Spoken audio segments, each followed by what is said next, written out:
Good morning, good afternoon, everyone. My name is Katherine Huffman. I'm a managing principal at Raben, based in DC, and very happy to be here today for this important conversation in this moment. Um, Thank you all very much for joining us. Raben is a mission-driven national public affairs and strategic communications firm. We're committed to making connections, solving problems, and inspiring change across the corporate, nonprofit, and philanthropic sectors. And we'll be talking specifically today with these incredible leaders from the philanthropic and nonprofit sectors. Diversity, equity, and justice are the core values that ignite our mission for impactful change. And our team relies on our passion, experience, our deep relationships, and sometimes most of all, our senses of humor to make that change happen and to make it through the day. Today's conversation comes at a moment when nonprofit and philanthropic leaders are navigating really unprecedented scrutiny and pressure, at least in recent memory. And at Raben, we believe that when organizations are facing attacks, that collaboration, clarity, and courage become even more important. So we're here to help strengthen the connective tissue across the sector so we can all continue our mission-driven work. I am very grateful and honored to be joined today by two leaders whose institutions have long been anchors for equity, justice, and opportunity. And this institutional leadership, and even more so, the personal leadership of the two women joining us today, offers invaluable insight into how organizations can stay principled and mission focused in the face of challenging political dynamics. So please join me in welcoming Candace Jones, who is the president and CEO of the Public Welfare Foundation. She previously served as a senior advisor at Chicago CRED, advancing investments in violence intervention programs there. And before that, she led the Illinois Department of Juvenile Justice, overseeing operations and driving reforms that reduce the number of youth in state custody in the state. She's also served as a White House fellow, guiding educational strategies, and worked at the MacArthur Foundation. She brings all of that incredible experience today to her role leading public welfare. And as you can see, deep experience inside of government, outside of government, in all the different ways. We're really honored to have her with us. And additionally, we have Naila Nasir, who is the sixth president of the Spencer Foundation, funding education research nationally. Before joining Spencer, Naila held a faculty appointment in education and African American studies at UC Berkeley, where she also served as the chair of the African American Studies Department and later as vice chancellor for equity and inclusion. In her foundation work, she's brought that deep equity lens to grant making and led innovative funding opportunities to support more equitable educational systems. She's also a member of the American Academy of Arts and Sciences and the National Academy of Education, a fellow and past president of the American Educational Research Association, and is on several other national boards. We are very honored, Naila, to have you with us here today as well. And as you all can see, we are talking with folks who know of what they speak on these topics today. So we'll just jump in to the discussion of where we are in this moment. How would you describe the current climate that nonprofits are operating in? And, what are you hearing from the ground about what's making the work more challenging, and what are you starting to see coming together as you're doing your work? Start with either one. Candace, do you want to start us off? I'm happy to start off, and thanks so much, Catherine. I'm really thrilled to be here. Your leadership at Raben, the firm, and Naila, to hear more from you about the work that you're leading there. I would describe the work, a colleague of ours described the work right now as sort of like a high wire, tightrope walk, and that really is what it feels like, I think, for a lot of nonprofits trying to navigate this environment. There is obvious tumult in the larger social democratic political environment that's happening in this moment in history. We've also heard from a lot of nonprofit partners that as a result, lots of foundations are going back, they're rethinking their strategy, they're revisiting, because folks really want to be responsive but that can also feel like a two-prong hit to nonprofits because there is a lot of uncertainty in the broader environment, and all of a sudden now you have uncertainty in the philanthropic space. And so they really don't know what they can count on. It can feel like they're standing on quicksand.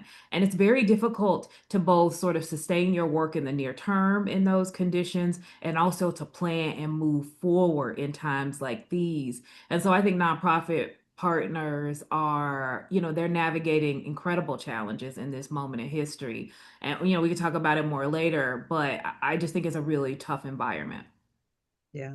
Yeah, I couldn't agree more. You used the word uncertainty several times. I think that is the word of the day is things just feel so uncertain. And then you layer in this level of kind of fear and intimidation that's also happening if you're doing equity work. What do you call it? Do you keep calling it this? Do you call it something else?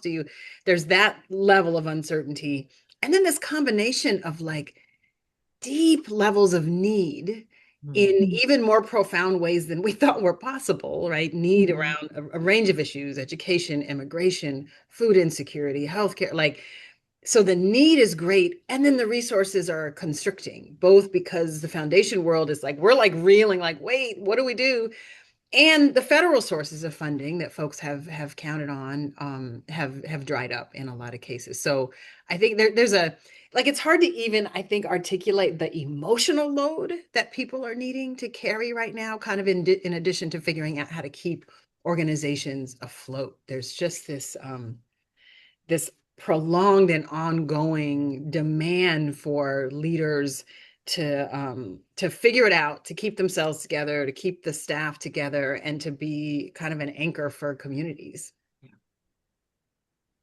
Yeah, that's really well said. And I want to come back in a few minutes to the just the discussion about sort of like how do foundations navigate a time of wanting to be strategic and thoughtful, but also wanting to be able to move quickly and responsively and all of that. So putting a pin in that for a moment.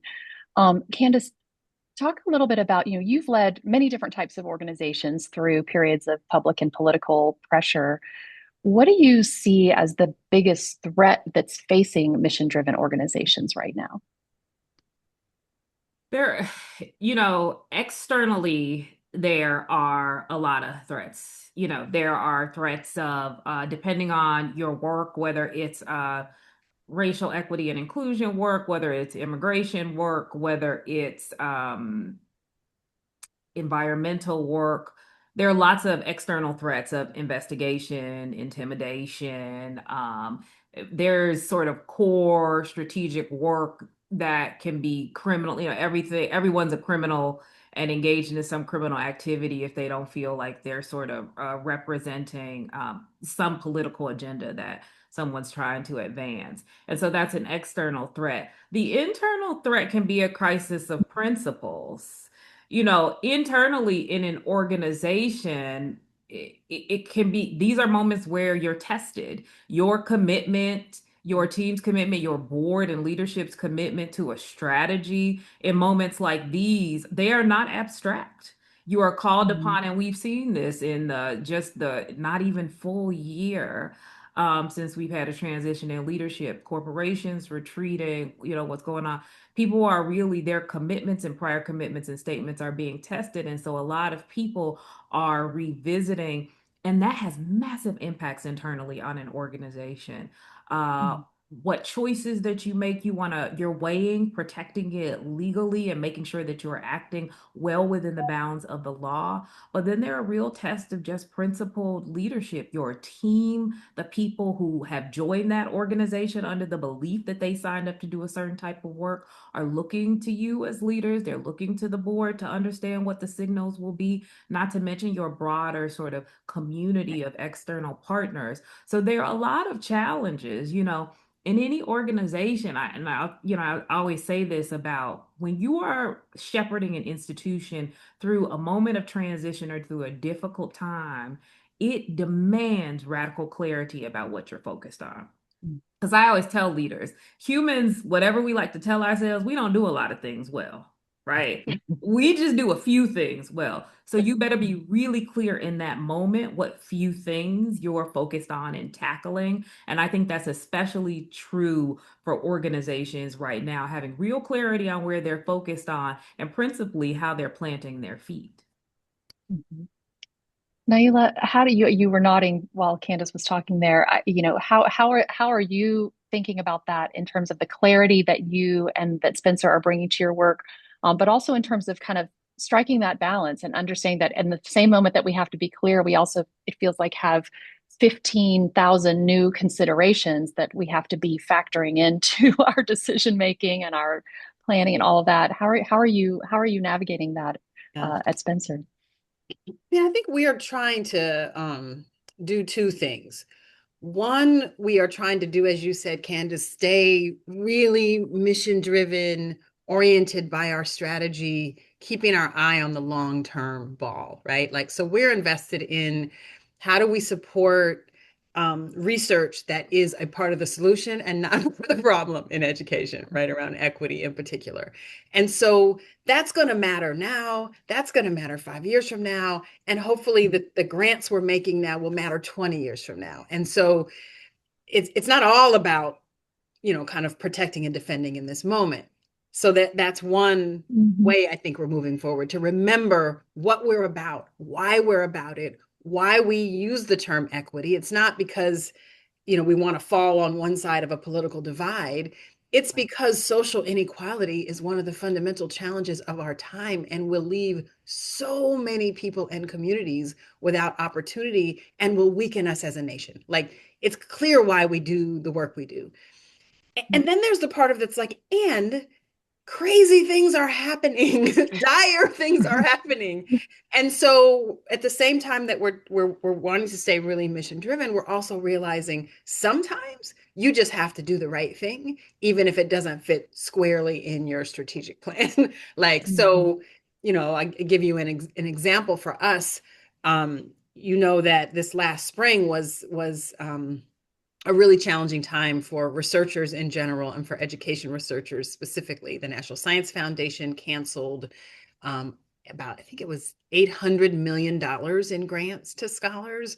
The Institute of Education Sciences, which is the federal funding arm of the Department of Education, canceled over $900 million in grants to education scholars. So the field, and those cuts were more heavily towards folks who were doing equity work. So the entire field is like reeling from the withdrawal of federal research dollars, and during that, the initial kind of dismantling that happened in the spring, we decided to provide some funding, unbudgeted. We hadn't, it's not something we had planned for, obviously, for people who had National Science Foundation grants canceled, partly because of the way they were canceled. It was like, it's 9 a.m. on a Friday, and you get a notice that says your grant is canceled as of noon. Don't make any new charges. And so it meant that people couldn't even close down their projects with a level of integrity. They couldn't have a Mhm. last meeting with community. They couldn't fund their students through the summer. And so we decided to just do a really quick rapid response grant program to give people a little bit of money. It was $25,000. And we had partners who came in to do this with us, Kapoor Foundation, WT Grant Foundation, and the Sloan Foundation. We funded 80 people that way. Now, that's not, it doesn't solve the problem. But my Mhm. point is that the ability to pivot and like mitigate some of the damage is and was really important. There's some other things we're thinking about right now, given the job market for people coming out of PhDs in education is particularly Mhm. dire, and the field will lose people if we don't figure out how to provide some kind of interim opportunity. So all that to say, like, we're trying to strike the balance between eye on the ball. We have a long-term strategy that is about creating more opportunity in education systems nationally and internationally. And what can we do for the people for the grantees and communities we are most committed to in this time? Another example would be what's happening around immigration. Like, you can't sit aside and watch what's happening to families and communities and not do anything. Immigration is not a core strategy for us. And also, if you just want to be a human doing the right thing and you're in philanthropy, you need to step up and do something. So. I don't know if that answered your question fully. Yeah, very much. And it's just so interesting to think about how, at the level of philanthropy within individual organizations, grantees, researchers, everyone is trying to kind of figure out, how do I stand in a moment where everything has changed and all of that. And, one thing I'd be interested in hearing about, in talking with many different nonprofits and many different foundations, but there are lots of different right answers to some of these questions, right? Like not everyone is going to answer the question of how do we what do we stick with, what do we shift on, what do we say, what do we not say, for different reasons, all valid. Different organizations are going to answer those questions differently. What are you all hearing from your grantees about how they are navigating that, or what they are asking you for and other supporters for in this time? What's coming from the field, as folks try to think through those questions?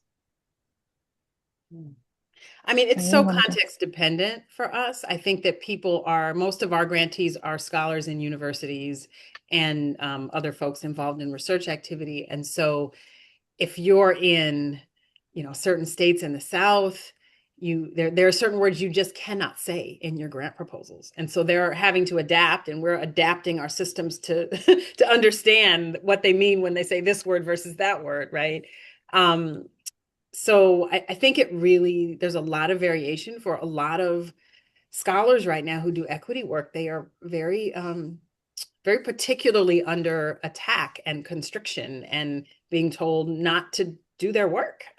So that's a huge, huge challenge. I think in nonprofit orgs, one of the biggest challenges is around the fundraising right now, because as Candace mentioned at the beginning, things are just really uncertain. And I think the Mhm. the philanthropic world spent, from January to April, like, oh, well, we're just gonna wait. We're gonna wait and see what happens, because things are it was our own adaptation to kind of uncertainty. And the need was so great. So I think I think the Mhm. most dire thing I hear from nonprofit grantees is about how do we fundraise in this kind of climate?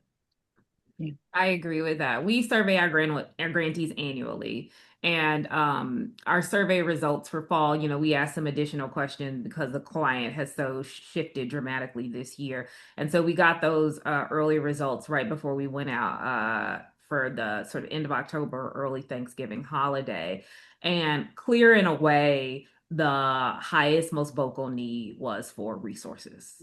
Folks Mhm. need resources. There have been massive, in addition to resource grants, DOJ did a similar thing where they did what's called, a clawback. They suspended grants and then said, actually, money already out of the door, we want back, which was this unique thing we hadn't seen in recent history. And so they were saying that in addition to sort of what was happening in the philanthropic space, the other thing we heard a lot in those results were we want to feel like we have community coalition building spaces where we feel like there's a real when you feel attacked and there's a lot of fear, isolation is one of the sort of symptoms of that environment. And so groups were saying we want to feel like there's collective action. We still want to know that there are movements of groups that are principled and believe what we believe. And so getting those results, narrative change, obviously there's a lot of rhetoric in the space. And as I'm listening to Naila talk about groups just want to know there's still a space where research is relevant and heard and getting out into the world, where what we know about issue-based work, we do at public welfare a ton of work on justice reform, that sort of informed, data informed, research informed information will have a space in the conversation. And so we heard a lot of those results. Some of the stuff preemptively we had anticipated. When Naila was talking, I think about us doing, we did emergency grants last year. We increased our spend against our endowment. I see that stuff not as pivots, but as doubling down. That's philanthropy. That I feel like that's philanthropy's responsibility. When grantees were losing, some core grantees, but also partners in the broader field were losing fundings or having threat of shuttering. In those moments, we have to stand up. But additionally, making the case to the board to increase our spend against the endowment becomes so important, because grantees are asking for money. we can't fix the flow of money from the federal government. We certainly don't feel like we can fill that void, but we have to be willing to step up and do as much as we can do in this environment. So it's really important. There are just so many things that we needed to use our voice. We wanted to make sure that we were signaling to our grantees that we weren't going to retreat from our principal work, that we're going to be there. We're now thinking about how in this year we can create spaces for grantees to come together to spotlight hopeful work that is still happening in this environment so that groups understand innovation is still happening right now, even amidst all this the attacks, that hopeful things are happening, and they have bright lights that they can look to in community and places where they can still be inspired. So we wanted to hear from them because they always have sort of the best ideas that sort of keep us on track on where we need to be headed. Well, that following on that, that is so important to have that, kind of two-way street of information sharing. Um, Candace, and I'll ask you this too, Naila, what has surprised you? Have there been examples of either an unanticipated challenge or kind of a creative way of responding that you've seen among your grantees in this time that have been helpful to share? I love that you asked that question because when people are like, what are you drawing, right now, I always look to the partners for that. We have seen, so the Public Welfare Net Foundation is based in the District of Columbia.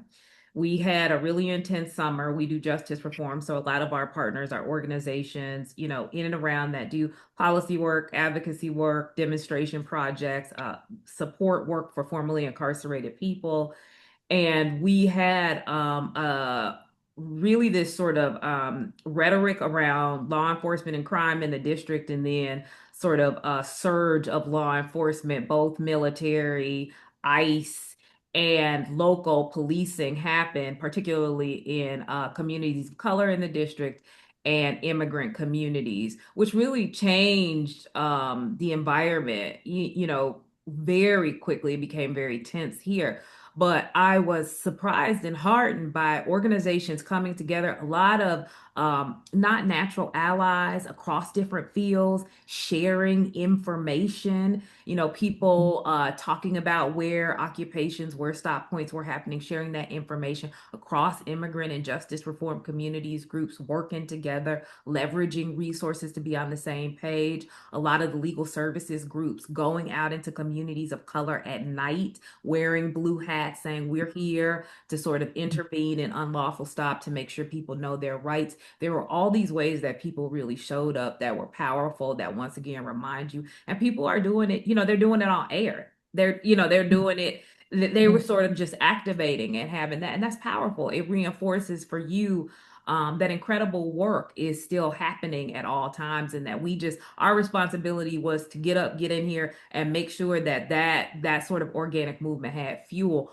Partners, national organizations were offering messaging briefings because a lot of partners were being pulled into media conversations, newspaper conversations with reporters. And so they were making sure that they had briefings. And then when other cities were getting attacked, we did a briefing between our partners in DC and our partners in Memphis, Tennessee, so they could talk about what they were seeing, things that they could anticipate, message briefing, and sort of cross-pollinating and sharing that. So there have been a lot of ways, despite everything, that we've seen just incredible. It's just, it goes, I was saying in a conversation yesterday, Naila, I don't know how you feel. We're in the business of hope, right? We do this work because the privilege of philanthropy is you get to bet on incredible leaders who do incredible work every day. And even in this moment, you see that people just sort of stand up and they're innovative. It's like, oh, we can do this, we can take this on. And so it's been heartening. Yeah. Yeah, I couldn't agree more with everything that you just said, Candace. It is the way in which the nonprofit sector is pulling together has been incredible. The way in which nonprofits and the philanthropic sector are supporting one another in new ways has also been really heartening. And some of it is money, some of it is just information sharing, as you pointed out, a coordination across orgs that are working on slightly different things where they have an overlapping kind of population that they care about that's being deeply impacted right now, and the ways that communities themselves are coming together. Like it's just that's been really, really heartening. The other and doing it with a level of courage and grace and integrity and commitment to what's right. I think that, it's not surprising that folks who care about doing the right thing and having communities that take care of everybody would lean in a moment like that. But it is beautiful to see. It's almost like I've been saying, like I'm Gen X. Our generation didn't. We haven't had a lot of struggle and challenge. We came out of college when the job market was good. Like we've been Right. floating. And so this is Right. like this is the moment where our are we who we say we are? Are, Right. are we really values driven? And I think what I'm seeing in a lot of cases is yes, people are about the work, as my colleague at the National Equity Project, LaShawn Rude Chapman would say, like people are standing on business. That's what we're seeing. I will also say the way the philanthropic sector has pulled together nationally has been really beautiful. And Catherine, you've been a key aspect of that pulling together. But I've been in philanthropy for 8 years. There are people I met this year that I never knew, that I didn't even know existed. And the sector is saying, like, we are going to be together to support one another as a sector. We're going to defend and protect our sector, and we're going to support one another's grantees and missions. And that has been, I think, much needed, long awaited, and really, really valuable, both in terms of how it feels to do the work right now in philanthropy and what we can get done.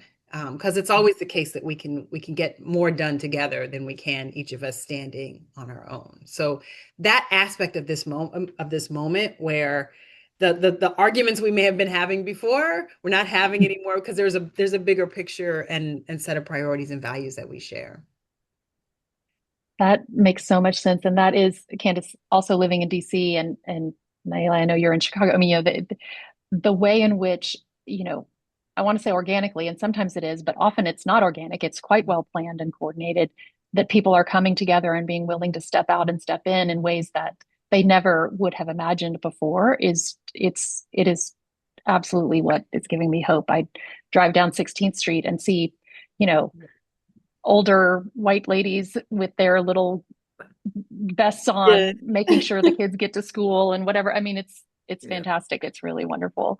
Mm. Um, Following on that, just the sort of the question about coordination and all of that, in this broad ecosystem, there both in terms of philanthropies as well as NGOs and other stakeholders. We all have roles to play, and we're all not going to be doing the same thing. It's always a dream that we will be doing our different parts with careful planning and collaboration and doing it all on purpose and all of that. But we know that may not always be the case. We'll just say that.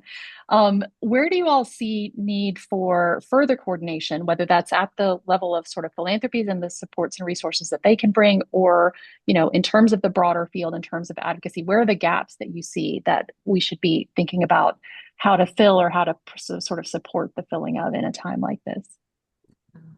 Naila, you want to start us off? Yeah. I mean, I guess more, right? Like more of the thing that we were just describing that we're seeing, more of the coordination. We haven't talked much yet about nonprofits also needing to protect themselves in this moment. And this feels like a place Yeah. for coordination to me, because there are many smaller nonprofits that may not have the resources to bring in a cybersecurity expert to protect staff against potential cyber attacks or to protect the organization. That is one of the tools that's being used. Or legal resources so that you have a plan in case you are the brunt of some of these attacks. Um, or resources to think about the fiscal environment and how you might adapt and shift. Those things are things that as one nonprofit you may not have the resources to do, but as 10 nonprofits coming together, there's a scale that you might be able to access different kinds of resources working together. I think there's also just the staying mutually informed, about resources, about needs, about opportunities, and just continuing to deepen support both, within the nonprofit sector, across nonprofit and foundations. That feels there's an energy about it that feels really important because the work is so hard right now. The part of it, like knowing that you have, a signal chat or an email thread where if something happens, there are communities of support that wrap around each other. That feels also just really, really critical right now. Yeah, I agree Mhm. with that. Naila raised a point of the larger foundation organizing. One of the things I loved about that group is that they made making sure that we were also funding some of the larger nonprofit groups that were trying to organize to provide those kind of services that they had what they need, which I do think was a Mhm. foundation responsibility because we have the resources to bring ourselves together, but we needed to support the resources to make sure that nonprofits were doing it, but making sure that trickles down to the smaller nonprofits on the ground. I think there needs to be like a real making sure that is bigger, more resources groups are always going to be better positioned, right? So national philanthropy, large national nonprofits are going to be better positioned to get access to one another and to the things they need. Making sure there's organizing infrastructure for nonprofits, to Naila's point, smaller nonprofits on the ground, smaller regional foundations that are sort of less network, having coordination amongst those is always going to be a gap that just needs to be strengthened. And then making sure that we all have a real understanding of those groups that are being most marginalized, making sure that there is strong coordination and reach into communities of color right now as we see loss of benefits, increased unemployment, making sure that resources go beyond the infrastructure of even larger 501(c)(3)s, but actually are creating coordination and the ability and agency to participate in this moment in history amongst those group immigrant community, making sure that we are really supporting the kind of organizing and trickle down that hits the ground to those people. All of us do this work on behalf of, right? I always say this to my Mhm. team. We're doing it on behalf of. We have to make sure that the resources actually make it all the way through to the end of that line to those groups that we are talking about, that we put on our website and the photos and stuff, and making sure that that organizing and sort of infrastructure support is making it all the way to the ground. Yeah, I think that that's so important. Just thinking about, this is always true, but it is particularly true now that this spans from, the sort of higher level policy and political work that is needed in order to try to sort of stem the tide and be responsive on a large scale and all of that. And also, this is affecting literally every person in every community every single day. And to your point, in communities of color and poor communities, otherwise, especially there. And so, how do we make sure that we are kind of covering all of those pieces in a way that will really make the difference? Um, I want to shift gears just a little bit on something that you've both kind of alluded to. Naila, Spencer Funds research, the point is to have information that will then be able to guide policy. Candace, you were talking about public welfare, and it has, committed to evidence-based practices and policy and advocacy, and so, you know, factual information is important to the work that both of you do. And, facts have become highly politicized. I kind of remember back fondly to 8+ years ago when the concept of alternative facts was introduced for the first time. And now that feels like that's just sort of that's the water we swim in. So how are you all thinking about facts and evidence and information in this moment where even asserting that such things exist seems to have a political overlay to it in some way? How's that working in your work and in your priorities? It's tricky. Naila, I know this is your deep area of expertise. I'll just jump in though. It's very difficult. And I keep saying I'm on the board of a national organization that does research. We are doing right now on public safety. We're doing an education campaign in the district talking about violence, talking about everybody's fundamental right to safety, but actually engaging in a conversation about how you achieve it. Because so much of what happened, you're talking about sort of swimming in those waters of dis or misinformation, and it's murky water. Like, I don't love to be in it, but we've muddied all these things about what indeed makes communities safe, whether or not we know how to achieve safety in America. And I tell people all the time, we know how to achieve safety in America. Go to any affluent white community in America every day. It's safe. But it's not because of a paramilitaristic presence, it's because of investment. And so we have to make sure that we balance out our responses to immediate crisis, but actually that long term, deeper investment. And we're trying to educate people about that. But it is hard because how you even engage in education like that is transformed now. We are always talking about, to Catherine, your point, 10 years ago, you wanted to get something out, you want a New York Times op-ed placement, you want a Post op-ed placement, and researchers like, who's reading that? It doesn't mean it's not important because our grass stops are still engaged there, but our populace is not. That's not where they're getting their information. So you're trying to balance how you get good information out, but you get it out in a way that people actually are accessing right now, which means we have to engage both in traditional, paid media outlets, but then also in social media, which is where the lion's share of Americans get their information nowadays, which is scary. It's learning to work with influencers and understanding how you can guide principal evidence-based work and work with somebody who actually takes that information and breaks it down in ways you can't even imagine. But the truth is that I think most Americans now don't want to feel like you're talking to them from a research report. They want to feel like they're getting their information from somebody they trust who sits down to them next to them on a bar and is not talking over their head, but talking to them. And so we really have to think about in our work how we can transition, not whether or not we're giving people good quality evidence-based information, but the mode in which we translate that. Yeah, I mean, again, couldn't agree more. That's huge. A couple of things. One, facts, evidence, data, research, more important than ever. Because I mean, and it's part of why some of what's being dismantled are the places where we're tracking the evidence and the facts and the data, because there is important power in that knowledge. So I think we have to remain really committed to understanding who has access, who doesn't have access, what the outcomes are, um, and where the resources are going. Because if we can't track it, we don't know where we need to work and improve. So that's really, really critical. Um, and what we do with that information, and to your point, Candace, how we communicate it is really critical. We do a lot of work around um, supporting scholars and communities of scholars in having conversations about their research that just hit better, that Yeah. are more in tune with what people need and want to know. And I think there is, I'm not one who wants to like point fingers of the how we got here, but I do think this divide between the academy and communities has been a contributor to this place where we are right now, which is people don't see the relevance of research coming out of universities because we have not made it relevant, and we have not started, by and large. Some folks have. There are people doing amazing work, but as a field, we have not started with the problems that folks are having and offering solutions and ideas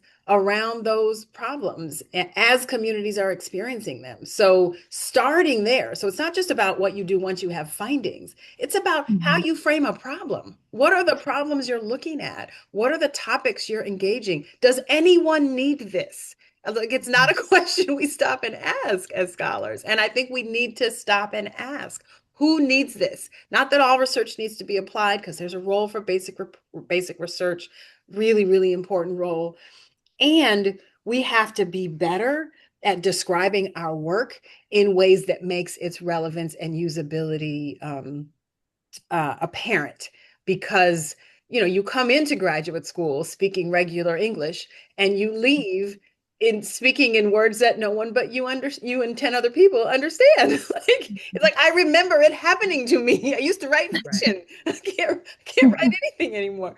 And so we've been thinking a lot about this, and there are many, many people doing really important research on topics that care about who how their research will land, how it will actually support and help communities.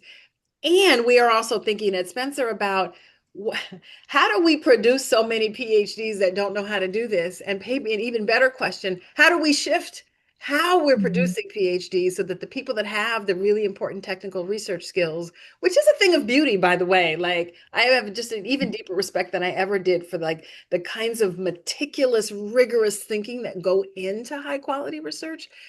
And we need to still do that and expand the skill set around how to do research alongside and with for us, with educators, with systems leaders, with communities, with families, with young people themselves. And so I think it's where we need to be headed as a research community. And hopefully that will both make our work more legible and also just more useful. Like, it's really critically important. And some of this, universities are under attack in a Yeah. really profound way. Like if people are not paying attention, there's the attacks that you're seeing on the news about the feds going after Yeah. universities for anti-Semitic policies, behavior. That's a cover for what, I don't even know how to say it gently. It's an exercise in extortion right now. What's underlying that, though, is a lack of value for what universities do. And so the attacks are both these political attacks that are happening, this reduction in research funds. Universities survive on the overhead from research grants. So, Right. in an era where research grants are greatly reduced, universities crumble. And that's not Mhm. luxury. That's actually the fact that the US leads knowledge building across fields is a major source of national strength.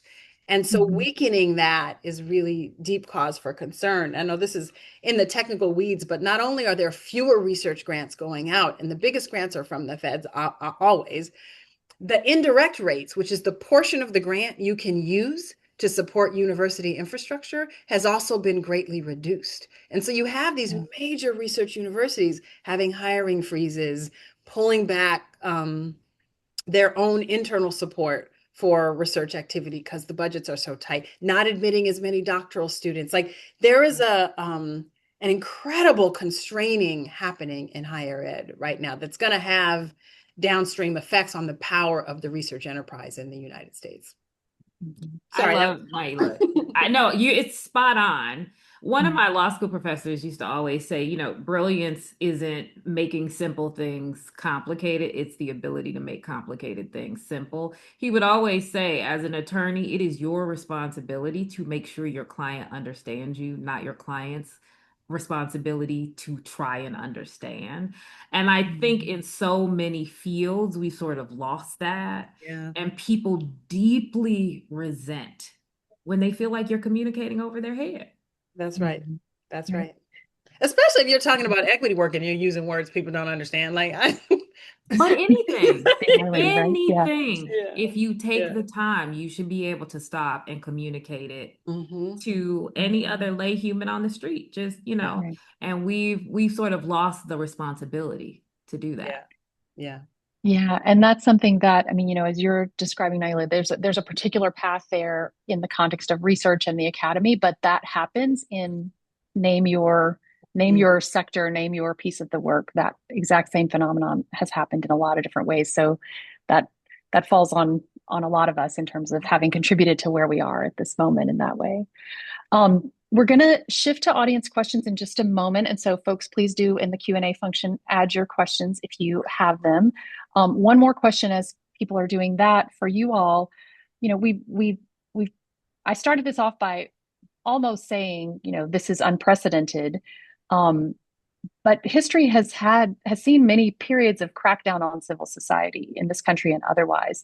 Are there places where you all are sort of drawing strength or lessons from other contexts that you've seen, either historically or in other places in this moment?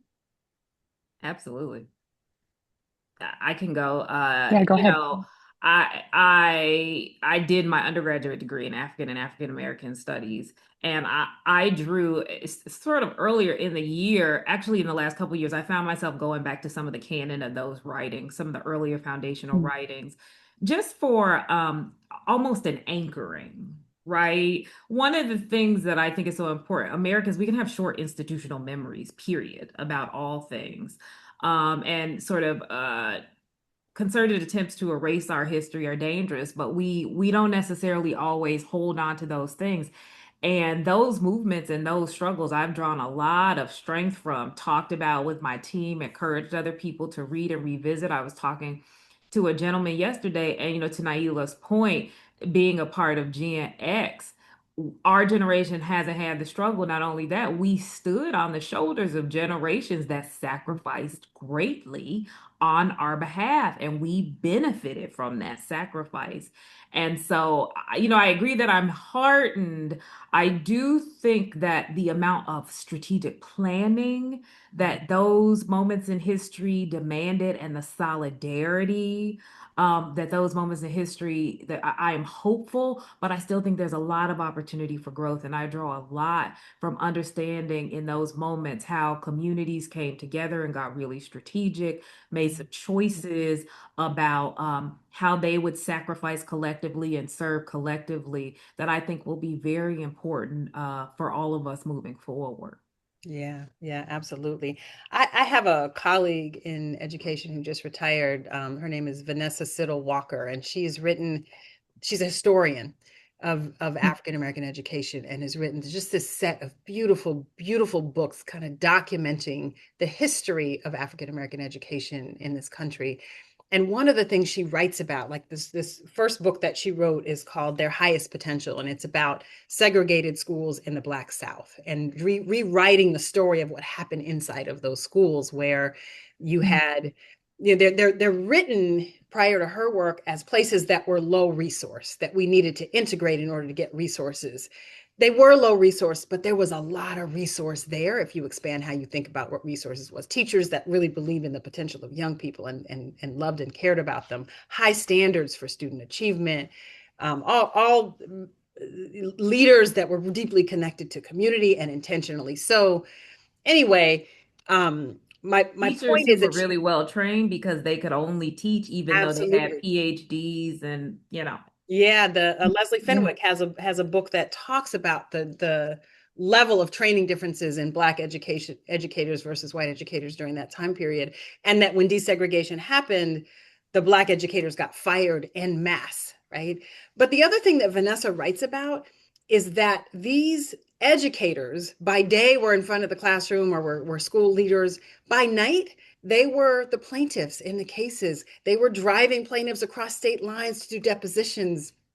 They were part of the architects of the civil rights movement. And in her study of them, she writes about how they talked about there are these moments when you take action, when things open and you can drive. And there are moments when things constrain and you sit back and you strategize and you plan. And that progress through Mm. 3 steps forward, 2 steps back, constriction, movement forward, that is a part of the historical legacy. And Mm. if you come from a community that has struggled, which most of us do in one way or another, if you are a woman, if you are a Black person in this country, if your family immigrated here at any point in time, you are from communities that know struggle and deepening commitment and courage when things get hard. So I think there are tons of historical lessons, and I think we collectively as Americans have a lot to draw upon there. That is so inspiring. And I'm looking at some of the questions that have been coming in, and there's a lot of resonance in the sort of storytelling and how do we talk about the work and all of that. So I want to come back to that in a second. But just building off of what you all were just talking about, there's a question about, understanding the urgency and the essentiality of building public understanding and support. Also, the urgency, as we were talking about before, of on the ground immediate needs. All this, how can we cover the institutional needs and cover the community needs while also building the larger ecosystem? And that's a general question about sort of what you were just alluding to, Naila, but also specifically the question is asking the specific funding is not always available to do those different pieces. So how do you think about prioritizing and fitting all that together when it's sort of everything is the most important and needs to happen first? Yeah, I mean, you have to, as funders, like anybody, like nonprofit leaders, because you also can't fix all the problems as Yeah. as any kind of organization. So there absolutely is a prioritization that's necessary, and I think part of that is what are the most pressing things without which nothing else matters, right? Like if we don't Mm. shore up democracy, if we don't have a free and fair election and for the midterm, like we're the rest of it is hardly going to matter. So I think there are certain things that you have to see as like core to everyone to lean in on. And then there are what is my universe of concern? Like how do I do the most I can do for the people that my organization is most committed to? And I think starting Mm. from those two places, what's most needed and what are my core commitments and how do I deepen and expand those core commitments feels like a set of questions we could all be asking ourselves.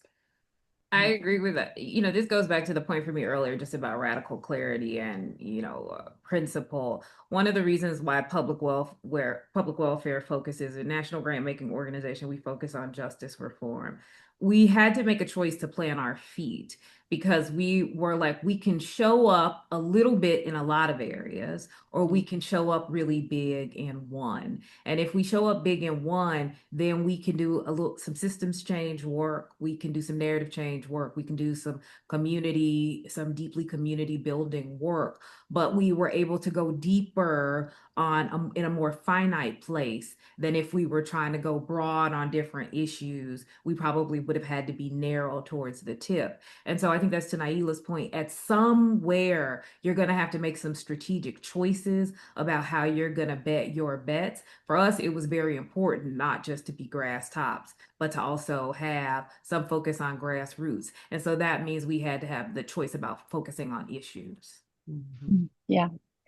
Um, Pulling back the lens a little bit, we have a couple of questions about sort of the structure and the ecosystem that sort of surrounds all of this work. So within which the individual philanthropy sit, within which the sort of the broader nonprofit community sits. We've talked some about efforts at collaboration and coordination that's been happening within the philanthropic sector and also supporting NGOs being able to do and lead that work within the NGO sector.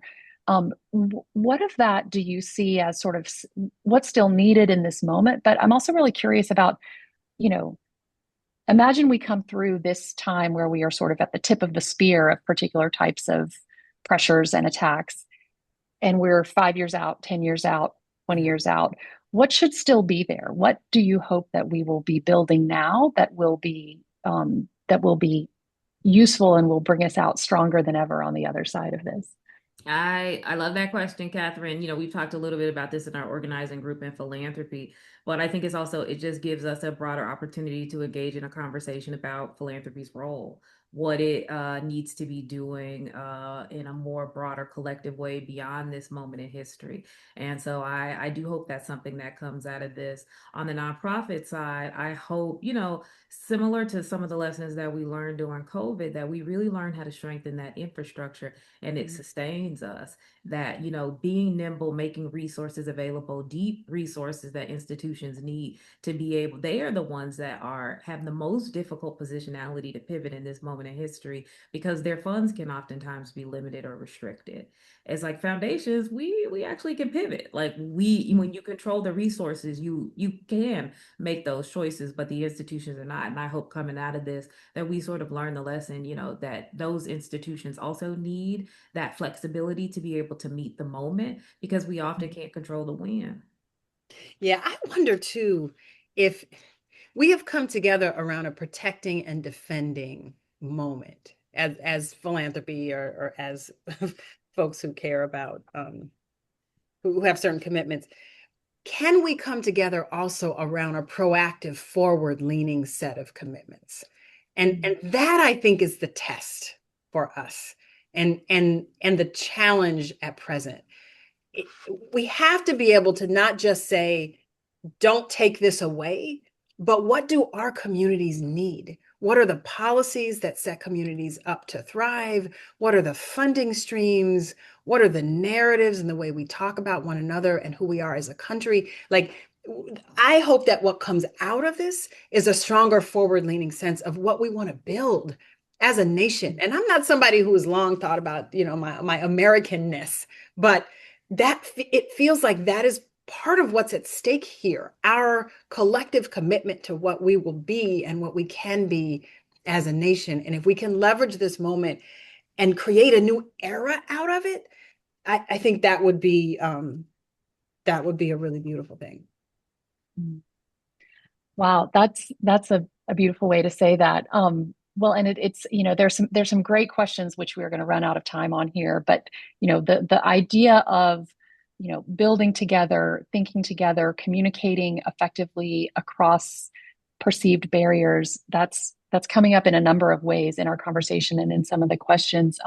And maybe building off of what you all were just talking about in terms of the future, um, you know, who we are engaging with and who is getting to tell the story is part of all of this work, both in terms of wanting to make sure that all voices are heard, also in terms of sort of strategically who are the messengers who need to be a part of storytelling and can reach audiences and can reach decision makers in different ways.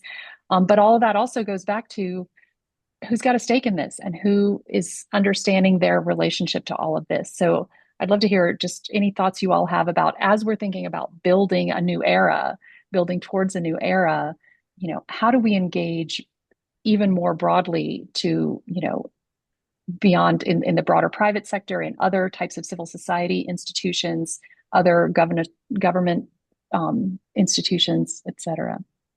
Yeah.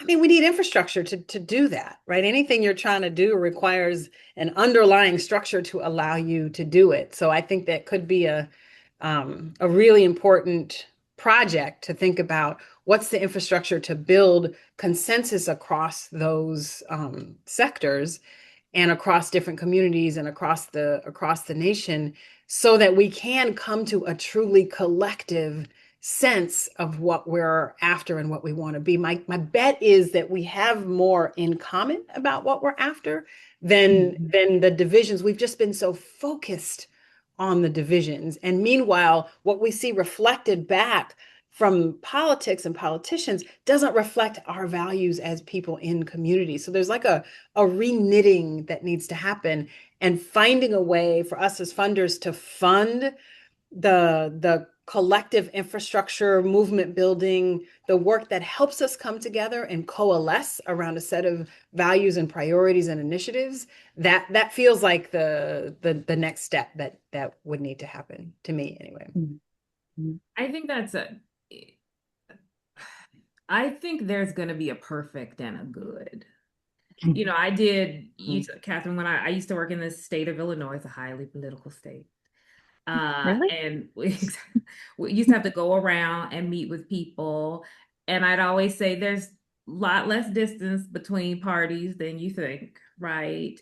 But the difference there is people weren't caricatures. You actually had to get out and engage them, right? We will have to build large infrastructure. We also, each of us are going to have to start to reach out to people, actual people, and building back the capacity as a society to value person-to-person contact, both with people who think just like you or within your network, but also being willing to step out and have conversations with people in different sectors who might think people. I always tell my team, work is not explaining what you believe to your choir.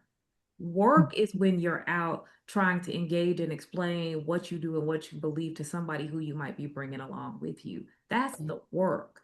And I think that's the thing we've gotten away from. We're spending a lot of time, tough thumbing it on our phones and on our computers. We want to be in spaces where our ideas always feel, held like a little Fabergé egg and absolutely protected. But we really do have to be able to still engage in the rolling up of sleeves, going out and winning heart and minds, talking about these issues and listening to other people. Like, I have a willingness to still listen to other people and hear how they feel about what I think and what I believe and take those inputs. And I think that's how we knit back together that society Naila wants. And we sort of lost some of that. It's so easy in isolation to paint somebody else as a caricature or to villainize them. But we need to sort of restore that little bit of willingness to go out and engage on topics that are critical to this society. Yeah. That is, the real humanity of every person, including those that we're, you said tough thumbing it. I'm going to use that with my daughter later on today. Even those that we're tough thumbing it with Yeah. are real people, and that part of our work has to be those commitments. I am very sorry to say that we are right down to it on time. We just have one more little minute. So apologies to the folks in the chat who we didn't get to all the questions, but just really grateful for all of those. As we finish up here, Candace, Naila, I want to ask one last question, which just is, in this time where professionally, personally, often deeply, deeply in relation to identity and to sort of the self at its most core level, what is bringing you joy in this time? How are you making it through the day? What's bringing joy to you or your staff or your work? Yeah. My team, like I said, our partners doing inspirational work in spite of the moment really inspires me. The team, the team, one of our values is on assignment. The team has been on assignment this year. If they can think of innovative ways to show up for our partners, they're bringing those ideas forward. They're willing to roll up their sleeves, put in the extra work, the extra time and that inspires me. It's like if everybody's showing up, then you get inspired. You want to show Do up this, too. yeah. And then I also want to care for them. There was a day at the height of this summer when DC was being occupied that I just took the whole team who was here and we went and got ice cream on my dime. I was like, you just have to also take the space to be a human. I have spent time. I went home. I had been to Chicago, which is my home, Naila, for the holidays, and got to see my sweet little baby niece and nephew until they turned on me, y'all. As kids will do. They always do. But it reminded me of what I do this work for. You look into the spaces of the ones that are supposed to stand on your shoulder, and you want to make sure that your feet are planted firm and your shoulders are strong because they're going to springboard their lives on what we do. So those are the things that are giving me hope. Yeah, yeah, agreed. I know we're just about out of time.